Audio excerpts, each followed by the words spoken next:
ಪ್ರಿಯ ವೀಕ್ಷಕರೇ, ಹೇಗಿದ್ದೀರಿ? Global NX ನ್ಯೂಸ್ಗೆ ಸ್ವಾಗತ. ನಾನು ನಿಂಗಪ್ಪ ಹುಲ್ಲೂರು ಮಾತಾಡೋದು.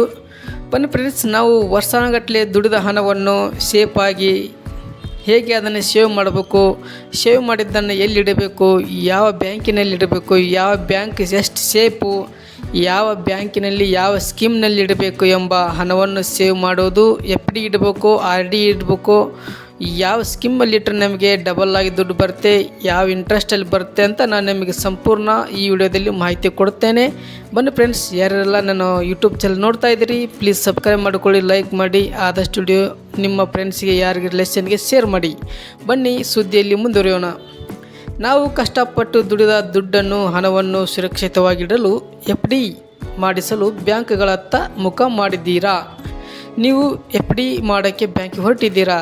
ಹಾಗಿದ್ದರೆ ಒಂದು ನಿಮಿಷ ತಡೀರಿ, ಈ ವಿಡಿಯೋ ಫುಲ್ ನೋಡಿ ನಿಮ್ಮ ಕಾರ್ಯ ಮುಂದುವರಿಸಿ. ಬ್ಯಾಂಕಿಗಿಂತ ಹೆಚ್ಚಿನ ಬಡ್ಡಿ ದರ ಮತ್ತು 100% ಸುರಕ್ಷತೆ ಸರ್ಕಾರದ ಕಡೆ ಇರುವ ಬ್ಯಾಂಕಿಗೆ ಸೂಪರ್ ಯೋಜನೆ ನಿಮ್ಮ ಪೋಸ್ಟ್ ಆಫೀಸ್ನಲ್ಲಿದೆ. ಇದೇ ಕಾರಣಕ್ಕೆ ಮಧ್ಯಮ ವರ್ಗದ ಜನರು ಈ ಸ್ಕೀಮ್ ಮೊರೆ ಹೋಗುತ್ತಿದ್ದಾರೆ. ಬನ್ನಿ ಫ್ರೆಂಡ್ಸ್, ಆ ಯೋಜನೆ ಬಗ್ಗೆ ನಿಮಗೆ ಸಂಪೂರ್ಣ ಮಾಹಿತಿ ನೀಡುತ್ತೇನೆ. ಈ ಯೋಜನೆಯೇ ಅಂಚೆ ಕಚೇರಿ time deposit, post office time deposit ಅಂತ POTD. ಇದು ಬ್ಯಾಂಕ್ FDಗಳಿಗಿಂತ ಬೇಗ ಹೆಚ್ಚು ಬಡ್ಡಿ ಕೊಡುತ್ತಾರೆ. ಎಷ್ಟು ಲಾಭ ಸಿಗುತ್ತದೆ ಇಲ್ಲಿದೆ ಎಂದು ಕಂಪ್ಲೀಟ್ ಮಾಹಿತಿ ಹೇಳುತ್ತೇನೆ. ಮುಖ್ಯ ಕಾರಣ, ಪೋಸ್ಟ್ ಆಫೀಸ್ ಟೈಮ್ ಡೆಪಾಸಿಟ್ ಏಕೆ ಬೆಸ್ಟ್? ಇದು ಯಾವ ಕಾರಣಕ್ಕೆ ಬೆಸ್ಟ್ ಅಂತ ಹೇಳೋದಾದರೆ, ಯಾವುದೇ ಹೂಡಿಕೆ ಮಾಡುವ ಮುನ್ನ ಯೋಚಿಸುವುದು ಎರಡನೇ ವಿಷಯ, ಲಾಭ ಮತ್ತು ಸುರಕ್ಷತೆ. ಇವೆರಡೇ ನಾವು ಯೋಚನೆ ಮಾಡುವುದು. ಯಾವುದೇ ಬ್ಯಾಂಕಿನಲ್ಲಿ ದುಡ್ಡನ್ನು ನಾವು ಸೇವ್ ಮಾಡೋಕೆ ಹೋದರೆ ಎರಡೇ ವಿಚಾರ ಮಾಡ್ತೀವಿ, ಯಾವುದು ಬೆಸ್ಟ್ ಸುರಕ್ಷತೆ ಬ್ಯಾಂಕು, ಇನ್ನೊಂದು ಆಮೇಲೆ ಯಾವುದು ಲಾಭ, ನಮಗೆ ಯಾವುದು ಇಟ್ಟರೆ ನಮಗೆ ಪ್ರಾಫಿಟ್ ಜಾಸ್ತಿ ಸಿಗುತ್ತೆ ಅನ್ನೋದು ಇವೆರಡೇ ಥಿಂಕ್ ಮಾಡ್ತಿದ್ವಿ. ಅದೇ ಥಿಂಕ್ ನಿಮಗೆ ಹೇಳ್ತೇನೆ. 2 ಪೋಸ್ಟ್ ಆಫೀಸ್ TD ಗೆಲ್ಲುತ್ತದೆ ನೋಡಿ. ಒಂದು ದೊಡ್ಡ ಬಂಪರ್ ಬಡ್ಡಿ ದರ, ಇದು interest rate, first interest rate ಸದ್ಯಕ್ಕೆ ಏಪ್ರಿಲ್ 2026 ತ್ರೈಮಾಸಿಕದಂತೆ ಪೋಸ್ಟ್ ಆಫೀಸ್ ಈ ಸ್ಕೀಮನ್ನು ನೀಡುತ್ತಿದೆ.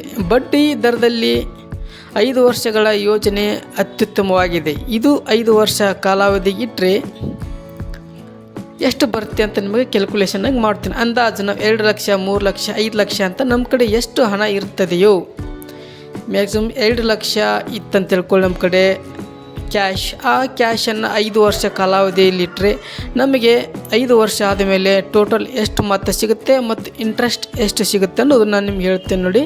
ಈಗ ಅಂದಾಜು ಕ್ಯಾಲ್ಕುಲೇಷನ್ ಮಾಡೋಣ. ನಿಮ್ಮ ಕಡೆ 5 ಲಕ್ಷ ಇದೆ ಅಂತ ತಿಳ್ಕೊಳ್ಳಿ. ಅದನ್ನೇ 1 ವರ್ಷದಲ್ಲಿ ಇವತ್ತು 2026ಕ್ಕೆ ನೀವು ಜನವರಿಯಲ್ಲಿ ಫಿಕ್ಸ್ ಡಿಪಾಸಿಟ್ ಇಟ್ಟರೆ ಅದು 1 ವರ್ಷಕ್ಕೆ 6.9% ಬಡ್ಡಿ ಇರುತ್ತೆ. 1 ವರ್ಷಕ್ಕೆ. 2ನೇ ವರ್ಷಕ್ಕೆ ಇಟ್ಟರೆ 7% ಬಡ್ಡಿ ಆಗುತ್ತೆ. 3ನೇ ವರ್ಷಕ್ಕೆ ಇಟ್ಟರೆ ಅದು 7.1% ಬಡ್ಡಿ ಆಗುತ್ತೆ. 5ನೇ ವರ್ಷಕ್ಕೆ 7.5 ಬಡ್ಡಿ ಆಗುತ್ತೆ. ನೀವು 5 ಲಕ್ಷ ಇಟ್ಟಿರ್ತೀರಲ್ಲ, ಅದು ವರ್ಷ ಇಂಟ್ರೆಸ್ಟ್ ಬಡ್ಡಿ ದರ ಹೆಚ್ಚಿಗೆ ಹಾಕ್ಕೊಂತ ಹೋಗುತ್ತೆ. 5ನೇ ವರ್ಷಕ್ಕೆ 7.5% ಆಗುತ್ತೆ. ನೀವು ಫಸ್ಟ್ ಬಡ್ಡಿಗೆ ಇಟ್ಟಾಗೆ ಅದು 6.9 ಇರುತ್ತೆ, ಆಮೇಲೆ 7% ಆಗುತ್ತೆ, ಆಮೇಲೆ 7.1% ಆಗುತ್ತೆ. 5ನೇ ವರ್ಷಕ್ಕೆ 7.5% ಆಗುತ್ತೆ. ಬನ್ನಿ ಟೋಟಲ್ ಆಗಿ 5 ವರ್ಷಕ್ಕೆ ಎಷ್ಟಾಗುತ್ತೆ ಅಂತ ಅದನ್ನು ತಿಳಿಸ್ಕೊಡ್ತೇನೆ. ಟೋಟಲ್ ಅಮೌಂಟ್ ನಿಮ್ಮ ಕೈಗೆ ಎಷ್ಟು ಸೇರುತ್ತಂತೆ. ದೇಶದ ಅತಿ ದೊಡ್ಡ ಬ್ಯಾಂಕ್ SBIನಲ್ಲಿ 5 ವರ್ಷ FD ದರ ಕೇವಲ 6.6% ಅಷ್ಟೇ ಇದೆ. ಆದರೆ ಪೋಸ್ಟ್ ಆಫೀಸ್ನಲ್ಲಿ 7.50% ಸಿಗುತ್ತದೆ. ಆದರೆ ಶೇಕಡ 1% ಹೆಚ್ಚು ಲಾಭ. ಅತಿ ದೊಡ್ಡ ಸುರಕ್ಷತೆ ಅಂದರೆ ನಮ್ಮ ಪೋಸ್ಟ್ ಆಫೀಸ್ ಸೆರಗೋನ್ ಗ್ಯಾರಂಟಿ. ಬ್ಯಾಂಕ್ FDಯಲ್ಲಿ ನೀವು ಇಡುವ ಹಣಕ್ಕೆ ಕೇವಲ 5 ಲಕ್ಷವರೆಗೆ ಮಾತ್ರ ವಿಮೆ ಇರುತ್ತದೆ. ಆದರೆ ಪೋಸ್ಟ್ ಆಫೀಸ್ನಲ್ಲಿ ನೀವು ಎಷ್ಟು ಹಣವಿಟ್ಟರೂ ಅದಕ್ಕೆ ಕೇಂದ್ರ ಸರ್ಕಾರವೇ ಹೊಣೆ. ಸರ್ವಿನ್ ಗ್ಯಾರಂಟಿ ಗೌರ್ಮೆಂಟೇ ಕೊಡುತ್ತೆ, ಕೇಂದ್ರ ಸರ್ಕಾರ, ಪೋಸ್ಟ್ ಆಫೀಸ್. ಆದರೆ ನಿಮ್ಮ ಹಣ ಸಂಪೂರ್ಣವಾಗಿ ಸುರಕ್ಷತೆ. 1 ರೂಪಾಯಿ ಕೂಡ ಮುಳುಗುವ ಭಯವಿಲ್ಲ ನೋಡಿ. 5 ಲಕ್ಷ ಹೂಡಿಕೆ ಮಾಡಿದರೆ ಎಷ್ಟು ಲಾಭ ಸಿಗುತ್ತದೆ ಕೇಳಿದರೆ ಖುಷಿಯಾಗುತ್ತದೆ ನಿಮಗೆ. ನೀವು 5 ವರ್ಷ ಅವಧಿಗೆ 7.5% ಬಡ್ಡಿ ದರದಲ್ಲಿ 5 ಲಕ್ಷ ರೂಪಾಯಿ ಹೂಡಿಕೆ ಮಾಡಿದರೆ ಸಿಗುವ ಲಾಭ ಲೆಕ್ಕಾಚಾರ ನೋಡಿ. ನೀವು ಹೂಡಿಕೆ ಮಾಡುವ ಮೊತ್ತ 5 ಲಕ್ಷ ರೂಪಾಯಿ ಆಗಿರುತ್ತದೆ. 5 ವರ್ಷದ ಆದ ಮೇಲೆ ನಿಮಗೆ ಗಳಿಸಿದ ಬಡ್ಡಿ ಎಷ್ಟನ್ನುವುದಾದರೆ 2,11,989 ರೂಪಾಯಿ ಬಡ್ಡಿ ಸಿಗುತ್ತೆ. ಇದು 5 ವರ್ಷಕ್ಕೆ 5 ಲಕ್ಷ ರೂಪಾಯಿಗೆ. ಟೋಟಲ್ ನಿಮಗೆ ಕೈಗೆ ಸಿಗುವುದು ಹೆಚ್ಚುವರಿ ಮೆಚುರಿಟಿ ಆದಮೇಲೆ ನಿಮ್ಗೆ ಕೈಗೆ ಸಿಗುವುದು 5 ವರ್ಷ ಆದಮೇಲೆ 7,11,989 ರೂಪಾಯಿ ನಿಮ್ಮ ಕೈಗೆ ಸಿಗುತ್ತದೆ. ಕೇವಲ 5 ವರ್ಷದಲ್ಲಿ ಬರೋಬ್ಬರಿ 2,11,000 ರೂಪಾಯಿ ಹೆಚ್ಚು ಲಾಭ ನೀವು ಬಡ್ಡಿಯನ್ನು ಪಡಿತೀರಿ. ವಾರ್ಷಿಕವಾಗಿ ನಿಮ್ಮ ಖಾತೆಗೆ ಪಾವತಿಸಲಾಗುತ್ತದೆ. ಅಥವಾ ಇದನ್ನು ಮರು ಹೂಡಿಕೆ ಮಾಡಬಹುದು. ನೀವು ಬೇರೆ ಸ್ಕೀಮಲ್ಲಿ ಇನ್ವೆಸ್ಟ್ಮೆಂಟ್ ಮಾಡಬಹುದು, ಮುಂದುವರಿಸಬಹುದು. ಇಲ್ಲ ನಿಮ್ಮ ವಿತ್ಡ್ರಾ ಮಾಡಿಕೊಂಡು ನಿಮ್ಮ ಪರ್ಸ್ನಲ್ ಖರ್ಚಿಗಾಗಿ ನೀವು ಸ್ಪೆಂಡ್ ಮಾಡ್ಬೋದು. ಟೈಮ್ ಡಿಪಾಸಿಟ್ ಕುರಿತು ಇನ್ನಷ್ಟು ಪ್ರಮುಖ ವಿವರಗಳನ್ನು ನಾನು ಕೊಡುತ್ತೇನೆ ನೋಡಿ. ಯಾರೆಲ್ಲ ಖಾತೆ ತೆರೆಯಬಹುದು? 18 ವರ್ಷದ ಮೇಲ್ಪಟ್ಟ ಯಾವುದೇ ಭಾರತೀಯ ಪ್ರಜೆ ಆಗಿರ್ಬೋದು. ಜಂಟಿ ಖಾತೆ ಜಾಯಿಂಟ್ ಖಾತೆ ಕೂಡ ನೀವು ತೆರೆಯಬಹುದು. ಗರಿಷ್ಠ 3 ಜನ ಮಾತ್ರ. 10 ವರ್ಷ ಮೇಲ್ಪಟ್ಟ ಮಕ್ಕಳು ಹೆಸರಿನಲ್ಲಿ ಖಾತೆಯು ತೆರೆಯಬಹುದು. ಕನಿಷ್ಠ ಮತ್ತು ಗರಿಷ್ಠ ಹೂಡಿಕೆ. ಕನಿಷ್ಠ 1,000 ರೂಪಾಯಿ, ಗರಿಷ್ಠ ಮಿತಿ ಇಲ್ಲ.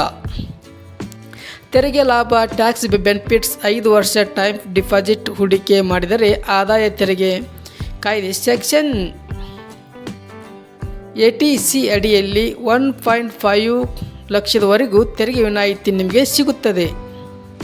ತುರ್ತಾಗಿ ಹಣ ಬೇಕಿದ್ದರೆ ಪ್ರಮೋಟ್ ವಿತ್ಡ್ರಾ ಮಾಡೋದಾದರೆ ನೀವು ಖಾತೆ ತೆರೆದ 6 ತಿಂಗಳ ನಂತರ ನೀವು ಹಣವನ್ನು ಹಿಂಪಡೆಯಬಹುದು. 6 ತಿಂಗಳೊಳಗೆ ನೀವು 5 ಲಕ್ಷ ರೂಪಾಯಿ ಇಟ್ಟಿದ್ದರೆ ನಿಮಗೇನು ಅರ್ಜೆಂಟ್ ನಿಮಗೇನಾದರೂ ವಾಪಸ್ ತಕ್ಕೋಬೇಕು ಅನ್ನೋದಿದ್ದರೆ 6 ತಿಂಗಳಿಗೆ ನೀವು ಅಮೌಂಟನ್ನು ವಿತ್ಡ್ರಾ ಮಾಡ್ಕೋಬೋದು, ತೊಂದರೆ ಇಲ್ಲ. ಆದರೆ ಅವಧಿಗೆ ಮುನ್ನ ಹಣ ಹಿಂಪಡೆದರೆ ಬಡ್ಡಿ ದರದಲ್ಲಿ ಸ್ವಲ್ಪ ಕಡಿತ ವ್ಯತ್ಯಾಸ ಹೆಚ್ಚು ಕಮ್ಮಿ ಆಗುತ್ತದೆ. ಸಾಮಾನ್ಯವಾಗಿ ಸೇವಿಂಗ್ಸ್ ಅಕೌಂಟ್ ಬಡ್ಡಿ ದರ ಮಾತ್ರ ಸಿಗುತ್ತದೆ ಅಷ್ಟೇ. ನಿಮಗೊಂದು ಲಾಸ್ಟ್ ಕೊನೆಯ ಮಾತು. ಕೇವಲ ಹೆಚ್ಚಿನ ಬಡ್ಡಿ ದರ ಮಾತ್ರವಲ್ಲ, ಕೇಂದ್ರ ಸರ್ಕಾರ 100% ನಿಮ್ಮ ಹಣಕ್ಕೆ ಸುರಕ್ಷತೆ. ಈ ಕಾರಣ ಈ post office scheme time deposit ಯೋಜನೆ ಮಧ್ಯಮ ವರ್ಗದ ಜನರಿಗೆ ಒಂದು ಅತ್ಯುತ್ತಮ ಉಳಿತಾಯ ಮಾರ್ಗವಾಗಿದೆ ಎಂದು ನಾನು ಹೇಳುತ್ತೇನೆ. ಬನ್ನಿ ಫ್ರೆಂಡ್ಸ್, ಇಲ್ಲಿಗೆ ನನ್ನ ವರದಿ ಮುಕ್ತಾಯವಾಗುತ್ತದೆ. ಈ ವರದಿ ನಿಮಗೆ ಸಂಪೂರ್ಣ ಮಾಹಿತಿ ಸಿಕ್ಕಿದಾದರೆ ಲೈಕ್ ಮಾಡಿ, ಸಬ್ಸ್ಕ್ರೈಬ್ ಮಾಡಿ, ಆದಷ್ಟು ಬೇಗ ಶೇರ್ ಮಾಡಿ. ಬನ್ನಿ ವಿಡಿಯೋನ ಮುಗಿಸುತ್ತೇನೆ.